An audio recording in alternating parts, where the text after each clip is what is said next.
जय माँ काली मित्रों, आपका मेरे चैनल माँ काली माँ दुर्गा शक्ति संवाद में स्वागत है। मित्रों, अगर आप मेरे चैनल पर नए हैं तो आप मेरे चैनल को सब्सक्राइब कीजिए, लाइक कीजिए, शेयर कीजिए। साथ ही नोटिफिकेशन बेल को भी प्रेस कीजिए जिससे मेरी आने वाली वीडियोस का नोटिफिकेशन आपको तुरंत मिल जाए। मित्रों, आज का जो विषय है वो विषय बहुत ही महत्वपूर्ण है। जैसा कि आप सभी जानते हैं, मैं माँ काली की भक्त हूँ, माँ दुर्गा की भक्त हूँ और भी बहुत सारे देवी देवताओं को मैं मानती हूँ। तो मैं उनको कहीं ना कहीं प्रसाद आदि देती रहती हूँ, भोग आदि देती रहती हूँ। तो आप सभी भी सामान्य रूप से ऐसा ही करते होंगे, भोग जो है आप अर्पण करते रहते होंगे अपने इष्ट देव को। तो जो आप भोग अर्पण करते हैं, ऐसे क्या संकेत होते हैं जिससे आप स्वयं जान सकते हैं कि जो आपका भोग है वो आपके देवता ने स्वीकार किया है या नहीं किया है, या अगर आपने माँ काली को भोग दिया है तो क्या वो भोग स्वीकार कर रही हैं या नहीं। तो कुछ ऐसे संकेत होते हैं जिनके द्वारा आप स्वयं पहचान सकते हैं कि माँ ने वो भोग स्वीकार किया है या नहीं। तो चलिए आइए बात करते हैं उन्हीं संकेतों के बारे में। जैसा कि आप जानते हैं, भोग देने के कुछ नियम होते हैं। भोग कई प्रकार से दिया जाता है। एक भोग तो ऐसा होता है कि जैसा कि आप किसी मंदिर आदि स्थान पर जाते हैं और आप जा कर के भोग प्रसाद लेकर जाते हैं अपने इष्ट देव के नाम का या माँ काली के नाम का, और वहाँ आप पंडित जी से कहते हैं कि हमें भोग लगाना है। तो वो भोग आप के जो आप लेके गए हैं वो माँ भगवती को अर्पण कर देते हैं और वो भोग अपने पास स्वयं रख लेते हैं या उसमें से थोड़ा बहुत आपको दे देते हैं। एक भोग तो ये होता है, ये तरीका होता है।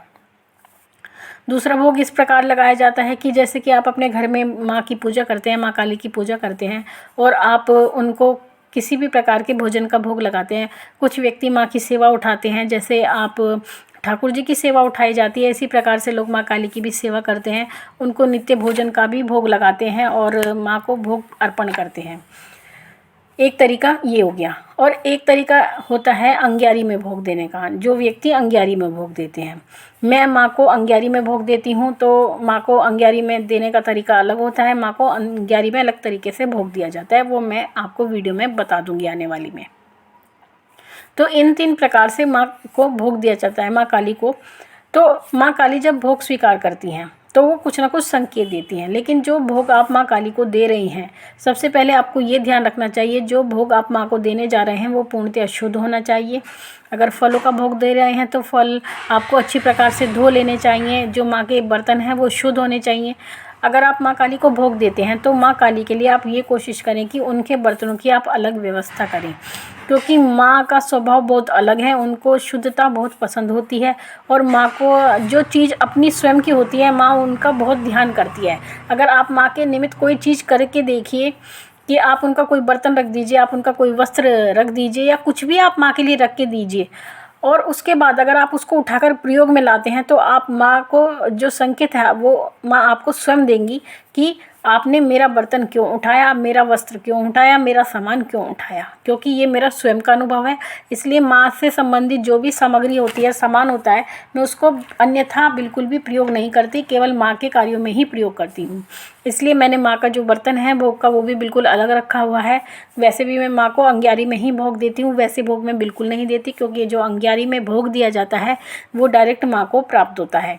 तो इसलिए मैं अंग्यारी में ही भोग देती हूँ, लेकिन माँ का जो बर्तन है वो बिल्कुल अलग है, मैंने सेपरेट रखा हुआ है। इसलिए अगर आप भी माँ को भोग देना चाहते हैं तो माँ के बर्तनों की आप अलग व्यवस्था करें। अंग्यारी में देना चाहते हैं तो अंग्यारी के लिए अलग व्यवस्था करें, और अगर आप सामान्य भोग देना चाहते हैं तो उसके लिए आप अलग बर्तनों की व्यवस्था करें। साथ ही जब आप भोग लगाते हैं तो जो देवता होते हैं हमारे, वो बिना पर्दे के भोग ग्रहण नहीं करते, यानी देवता किसी के सामने भोग ग्रहण नहीं करते, वो खाना नहीं खाते। तो आपको ये प्रयत्न करना चाहिए कि जब आप भोग रखते हैं तो आपको पर्दा लगा देना चाहिए, चाहे आप 5 मिनट के लिए लगाएं, चाहे आप 2 मिनट के लिए लगाएं, लेकिन भोग रखने के बाद आपको पर्दा अवश्य लगाना चाहिए। आपने मंदिरों में भी देखा होगा कि मंदिरों में भी जब भोजन रखा जाता है तो पर्दा लगाया जाता है। उसमें समय सीमा होती है, कहीं 5 मिनट का लगता है, कहीं 10 मिनट का, कहीं 15 मिनट का, कहीं आधे घंटे का। तो ये पर्दा आपको अवश्य लगाना चाहिए जहाँ पर माँ भगवती विराजमान हैं और जहाँ पर आप माँ को भोग दे रहे हैं, तो ये पर्दा लगाना आवश्यक होता है। और अब बात करते हैं कि क्या ऐसे संकेत माँ भगवती देती हैं जिसके द्वारा आप पता लगा सकते हैं कि माँ ने भोग स्वीकार किया है या नहीं किया है। देखिए मित्रों, अगर आप माँ काली को नारियल का भोग देते हैं, क्योंकि अब मैं माँ काली की ही बात करूँगी क्योंकि मैं उन्हीं की सेविका हूँ, तो उसी के बारे में बात करती हूँ। अगर आप माँ काली को नारियल का भोग देते हैं, और नारियल भी जो आप भोग में देते हैं वो पानी वाला ही नारियल होना चाहिए, कभी भी सूखे नारियल का भोग नहीं दिया जाता है।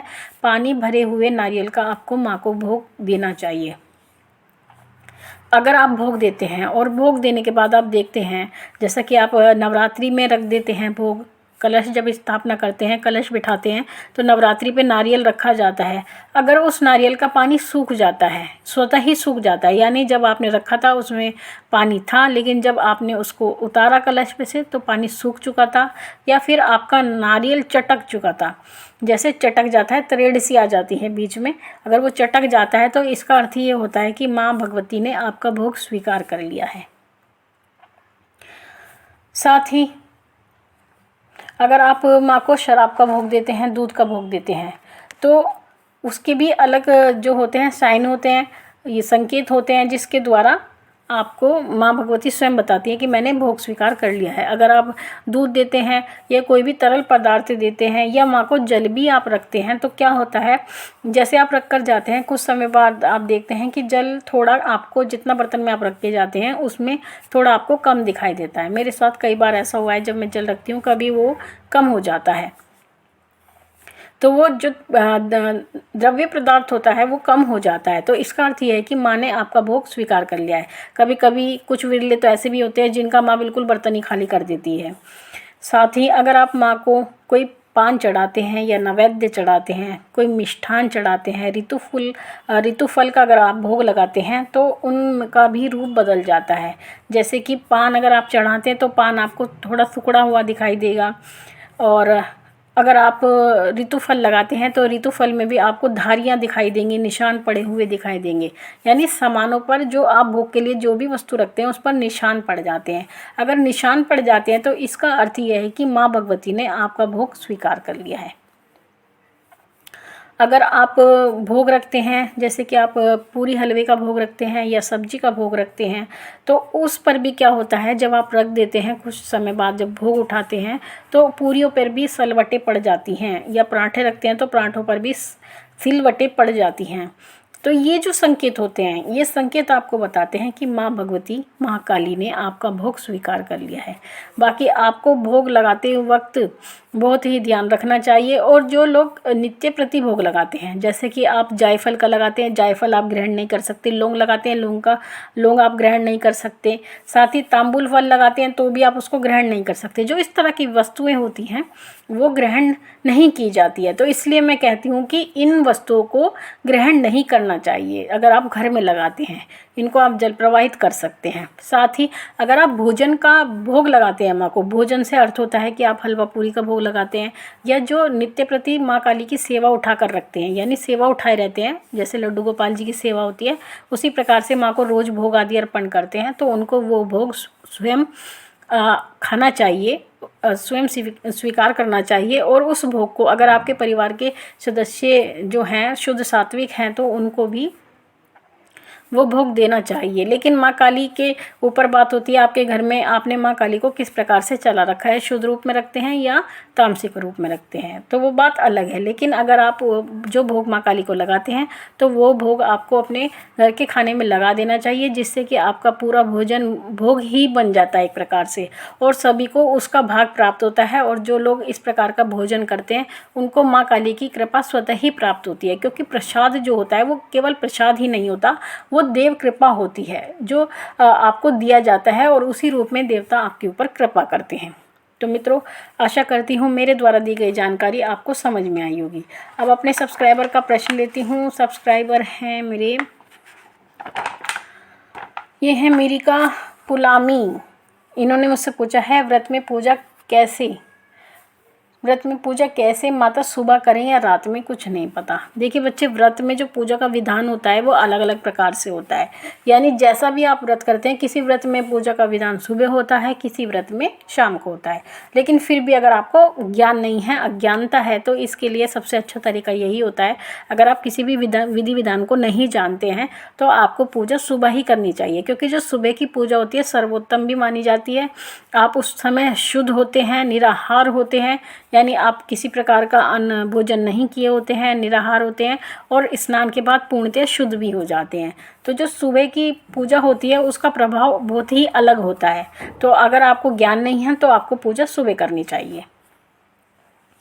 अगला प्रश्न है गोरखनाथ जी का, गोरखनाथ जादव जी का, इन्होंने मुझसे पूछा है सफ़ेद वस्त्र पहन सकते हैं। देखिए, जो व्यक्ति भगत हैं, चौकी लगाते हैं, गद्दी लगाते हैं, सवारियाँ जिनको आती है, वो सफ़ेद वस्त्र पहन सकते हैं। जैसे माँ काली की सवारी आती है या माँ दुर्गा की सवारी आती है, अब मैं देवी के बारे में ही बात करूँगी, तो वो लोग सफ़ेद वस्त्र पहन सकते हैं, लेकिन उसके साथ में उनको लाल कपड़ा कुछ साथ में रखना चाहिए। अगर स्त्रियां हैं तो चुन्नी ले सकती हैं, दुपट्टा ले सकती हैं, और पीला दुपट्टा ले सकती हैं, लाल दुपट्टा ले सकती हैं। इन दो रंग में से कोई सा रंग भी ले सकती हैं, लेकिन पूर्णतः सफ़ेद वस्त्र बिल्कुल धारण ना करें। जो पुरुष हैं तो गमछा ले सकते हैं, या सफ़ेद कुर्ता, वो सफ़ेद कुर्ता नहीं, सफ़ेद पजामा, लाल कुर्ता, इस तरह से मतलब आप पहन सकते हैं। लेकिन अगर आप माँ के सेवक हैं, भगवती के सेवक हैं, तो पूर्णतः सफ़ेद आप बिल्कुल ना पहने। तो मित्रों, आशा करती हूँ मेरे द्वारा दी गई जानकारी आपको समझ में आई होगी। माँ भगवती से यही प्रार्थना करती हूँ कि वो आपके भंडारे भरती रहे, आपकी सभी मनोकामनाओं को वो पूर्ण करती रहे। आपसे फिर मिलूँगी अपनी अगली वीडियो में। तब तक के लिए जय महाकाली, जय महाकाल।